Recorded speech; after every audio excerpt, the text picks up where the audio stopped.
એક ગામડાના વિદ્યાર્થી તરીકે મેં જ્યારે લોકોને એવું કીધેલું કે હું યુપીએસસી પાસ કરવા માંગુ છું, યુપીએસસી ની તૈયારી કરીને આઈએએસ અથવા આઈપીએસ બનવા માંગુ છું, ત્યારે મારા જ ગામના લોકોએ મને એવું કીધેલું કે આપણા વસની વાત નથી, બહુ ટફ એક્ઝામ છે, આખા ઇન્ડિયામાં 10 લાખ લોકો એક્ઝામ આપતા હોય છે, એ 10 લાખ લોકોમાંથી માત્ર 300 કે 400 લોકોમાં આવવું એ બહુ ટફ વાત છે. ઘણા લોકો 5-5, 7-7 વર્ષ આમાં બગાડી ચૂક્યા છે.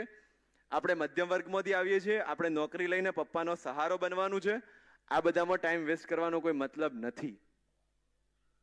મારા ગામના એક બેન છેલ્લા 5 વર્ષથી યુપીએસસી ની તૈયારી કરતા હતા અને એમનાથી નહોતું થયું, એને જોઈને એનું એક્ઝામ્પલ મને આપતા હતા કે આ બધું આવું થાય. અને જ્યારે મારું રિઝલ્ટ આવ્યું, મારા ઘરે ફટાકડા ફોડવામાં એ જ લોકો સૌથી આગળ હતા.